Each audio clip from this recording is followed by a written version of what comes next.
there was an inscription on the rocks above the door, the entrance door, that said, "Know thyself." Know yourself, basically.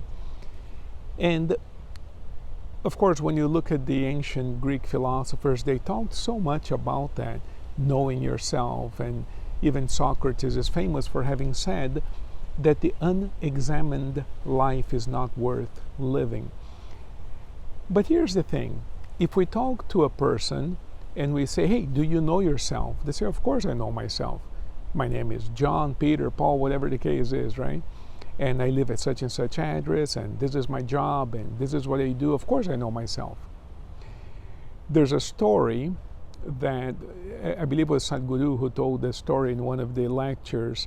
He says that this man goes up to a bank to cash a check, and he's not dressed as in his business attire. He's wearing like shorts and no shoes and stuff like this, and he goes into this very fancy bank and attempts to cash a check. And the cashier, the teller, looked at the check. It seemed all legitimate. It was for a very large amount. He says, "I'll take my money, please." And she looked at it and said, "Sir, the check looks okay, but now you must identify yourself." So he says, "Not a problem." Reached into his pocket, pulled out a mirror, looked into the mirror, and said, "Yep, that's me. I identify him. That's me." And this story, it's kind of told as a joke in a sense, know thyself. Of course, I know it's me. I know me when I see me, type of thing, right?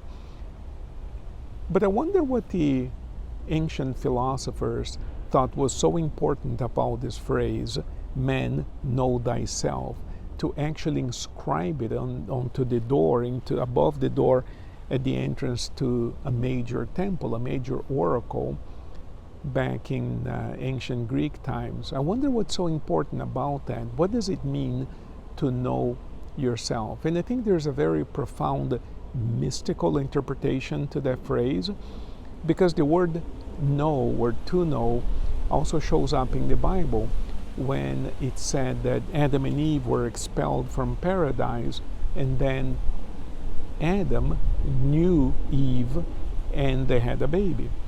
So there's probably a meaning to the word to know, or to the idea of knowing someone in the biblical sense of the word, right? To know. And it's probably in that way that the philosophers who built the temple, the Oracle of Delphi, meant the phrase, "Man, know yourself." But in therapy, it's interesting, because when you talk to somebody, well, who are you? It's a very interesting idea, because a person who has any degree of mystical inclination, when faced with that question, will engage with you. Well, that's a good question. Who am I? I'm trying to discover that. The person who is really not in that path whatsoever will dismiss the question initially, but if you insist on the question, they will display some degree of anger, some degree of discomfort, because the question to them is meaningless. Why would you be saying this? So I've been thinking about this for many years. As many of you know, I've been practicing hypnotherapy for 28 years. I didn't set out to be a hypnotherapist or a hypnotist. I set out to do something completely different in my life. But as I got deeper and deeper into the mysteries, into mystical philosophy, my life was kind of pulled in that direction.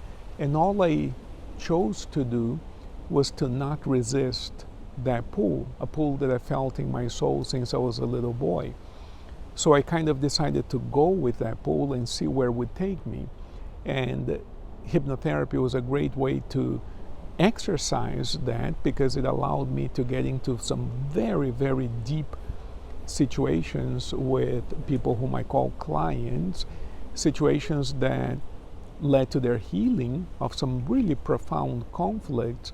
But more importantly, I think both of us in each encounter grew mystically, philosophically. Some big lessons were learned. So going back to the idea of knowing yourself, I've been wondering what are some of some of the ways in which we can get into that question with somebody who is entering on this path, perhaps for the first time. They're beginning to feel curious about themselves. How can we begin to address that question? And I thought about an exercise, a series of exercises of self-observation. We're typically very concerned with what other people may think of us. So we post things, we wonder how many people are watching our videos or liking them. We worry about what other people think of us. People who know me know that I tend toward what's called the anxious attachment style. So in interpersonal relationships, I tend to be a little anxious, anxiously attached, meaning that it matters to me how others see me, all of that stuff. So none of what I'm about to tell you represents something that I have mastered 100%. None of it, by far. I have a long way to go. But I think I can make a couple of contributions here that may be useful to some of you. And here it is. Rather than wondering what people might be thinking of us, I suggest we do an exercise of introspection and pay attention to what we are thinking. Most of the time, we're not even aware of what it is that we're thinking. So I thought of this exercise, and I remember reading about relatively back when I was in college, and Albert Einstein used to propose all of these thought experiments. And in therapy, I got into the habit of proposing all of these thought experiments. When my two older daughters were very young, little girls, we used to play this game. I started playing this game with them called scenarios. A scenario was, I would give them a scenario and ask them, okay, what would you do in this scenario, in this case? So an example might be, okay, you go to a restaurant and there's no food. I don't know, something like this. I would come up with a scenario. What should you do? And they used to love playing scenarios with me. And these scenarios were all situations that I would invent in my mind, things that didn't happen. And the question was always the same. What should you do? What would you do? How would you feel about this? What would you do? Those kinds of questions. And I think, when I talk to them nowadays, they're older now, they're adults now. I also have two younger daughters, but from a second marriage. But my older daughters, they grew up, and we've talked about this many times. They express a high degree of contentment with the way I interacted with them in their childhood. They think they got a lot out of those exercises, not just that one, but several types of things we used to do. So I got into the habit of playing scenarios. And here's one scenario for you.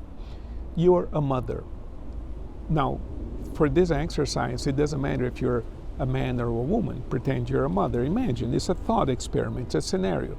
You're a very young mother. This is your very first child, who is about a year and a half old, about 18 months old, between a year and a half to 2 years of age. It's a very peculiar age. I have 4 daughters. It's a very peculiar age. So you go into a restaurant, and as you walk into the restaurant, which happens to be a rather fancy restaurant, which is relatively quiet, your child starts screaming. So you're a very young mother. Your first child is between a year and a half and 2 years of age. You're going to a fancy restaurant, which tends to be quiet. And as you walk in with your baby, the baby begins to cry unconsolably. Here's the thing, in a scenario like this, what is your first thought? Oh my gosh, I wonder what's happening with him. Let's pretend it's a boy. It doesn't matter if it's a boy or a girl, the baby. What's happening with the baby? Is he hungry? Is it cold? I don't want to say it, right? So is he cold? Is he hungry? Is he upset? Is the diaper soiled?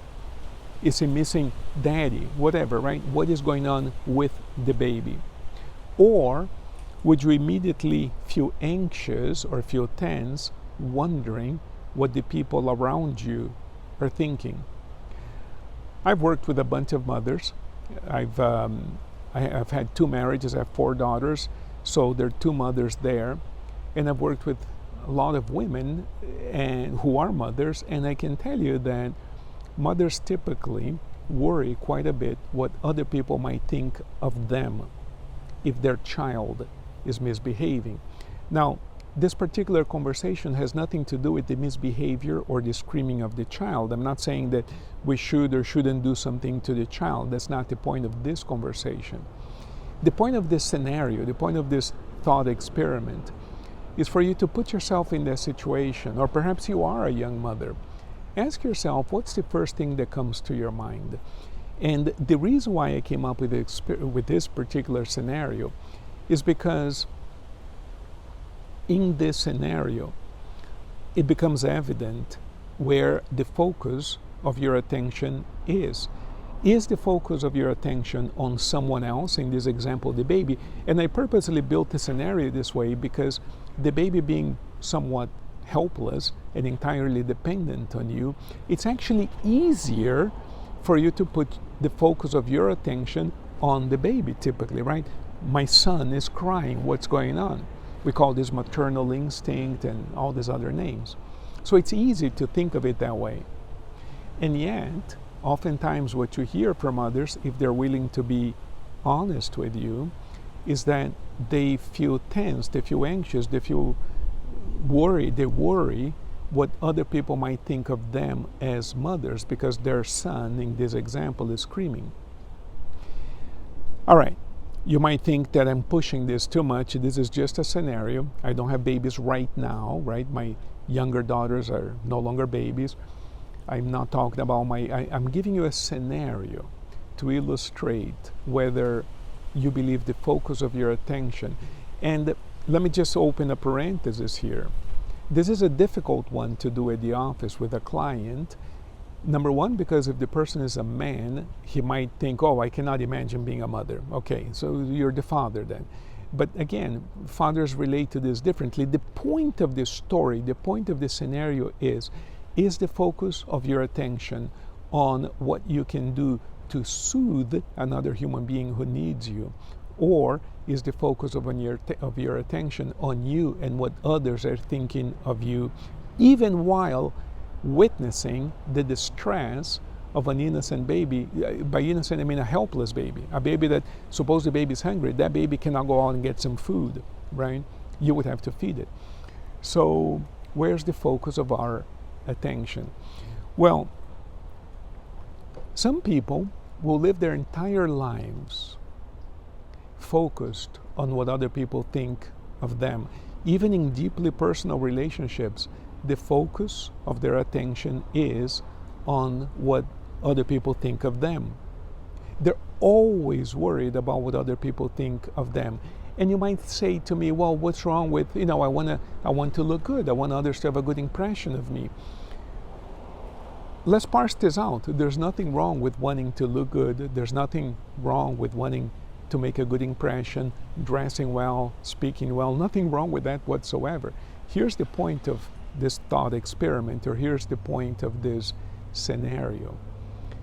The focus of our attention is either going to be on us or on the other person.